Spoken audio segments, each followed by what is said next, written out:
कोई मकसद यहाँ पे किसी को परेशान करना नहीं है। जी जी, मैं सिर्फ ये आया हूँ कि चीज़ें ठीक होनी चाहिए। नहीं बिल्कुल सर। ठीक है, हम किसी को ना तो परेशान करना है, ना हमारा ऐसा मकसद होता है, ना हम किसी को ह्यूमिलेट करना चाहते हैं। ठीक है, अगर क्लास के केवल समरी पढ़ाओगे तो कैसे होगा? आप सब बताता हूँ, लिखवाता हूँ, ये तो कोई तरीका नहीं है ना। आप बताता हूँ, ये आप चैप्टर ही नहीं पढ़ाएंगे, इसका मतलब बता दीजिए पेज नंबर 14 पे ऑमिनस साइलेंस। एक पूर्ण रूप से शांत, ऑमिनस का मतलब पूर्ण रूप से होता है, स्पेशल विशेष प्रकार की शांत। ऑमिनस का मतलब विशेष प्रकार होता है। बच्चे झूठ नहीं बोल रहे हैं, बच्चे सच बोल रहे हैं कि आप लोग केवल समरी पढ़ा के और आप लोग चैप्टर नहीं पढ़ा रहे हैं। आप लोग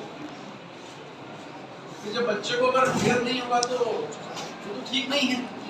चलिए, राज्य सरकार स्कूलों में बेहतर शिक्षा देने के दावे तो बहुत करती है, लेकिन उनके दावों की पोल आज खुलती नजर आई। जब हल्द्वानी के स्कूल में कुमाऊं कमिश्नर दीपक रावत पहुंचे तो उन्होंने वहां पर चल रही शिक्षा व्यवस्था की पोल खोलकर रख दी। स्कूल में पढ़ाने वाले अंग्रेजी के शिक्षक बच्चों को ठीक तरह से नहीं पढ़ा रहे थे। कुमाऊं कमिश्नर दीपक रावत अपने औचक निरीक्षण में पहुंचे, जहां उन्होंने बच्चों से कई विषयों के बारे में जानकारी हासिल की। साथ ही प्रयोगशाला में भी बच्चों से प्रयोग भी कराए गए। वहीं जब वो 12वीं की क्लास में पहुंचे तब वहां बच्चों ने उन्हें बताया कि इंग्लिश के टीचर उनको ठीक तरह से नहीं पढ़ा रहे हैं। ऐसे में उन्होंने इंग्लिश के टीचर को बुलाया और उसे सभी बच्चों को पढ़ाने के निर्देश दिए और वो खुद बेंच में इंग्लिश की बुक लेकर बच्चों के साथ बैठ गए, जहाँ उन्होंने पाया कि स्कूल में टीचर की ओर से बच्चों को ठीक तरह से नहीं पढ़ाया जा रहा है, जिस पर उन्होंने अपनी कड़ी नाराजगी भी जाहिर करते हुए प्रिंसिपल और टीचर की डांट लगाई। पत्रकारों से बात करते हुए कुमाऊं कमिश्नर दीपक रावत ने कहा कि उनको गुप्त रूप से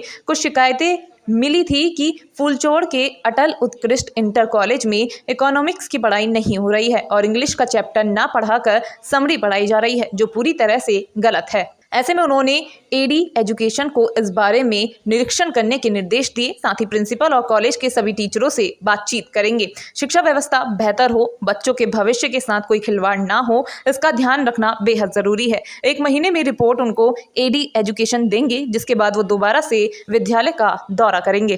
कुछ गुप्त रूप से ऐसी शिकायतें मिल रही थी कि फूलचौड़ में जो अटल उत्कृष्ट विद्यालय है, यहाँ पे क्लासेस नहीं हो रही हैं और टीचर्स जो आ रहे हैं वो मात्र चैप्टर की समरी पढ़ा रहे हैं, चैप्टर नहीं पढ़ाया जा रहा है और इकोनॉमिक्स में क्लासेस नहीं हो रही हैं। इसी की पुष्टि करने में आज यहाँ पे आया था और इस बात की पुष्टि भी हुई है।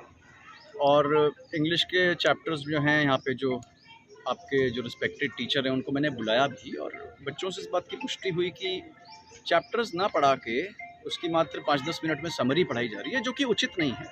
अब मैं अभी एडी एजुकेशन को यहाँ का इंस्पेक्शन नोट भी भेजूंगा और अलग से निर्देश जारी करूंगा कि स्वयं एक बार आके इस विद्यालय को वो देख लें, डिटेल में देखें, क्योंकि बच्चे इस तरह की शिकायतें बता रहे हैं तो लिहाजा इससे उनका फ्यूचर भी अफेक्ट होगा और एजुकेशन तो अफेक्ट हो ही रही है। इसको डिटेल में देख लें। यहाँ पे इनके प्रिंसिपल साहब हैं, आपसे भी मैंने कहा है कि इसकी निगरानी अच्छे से हो।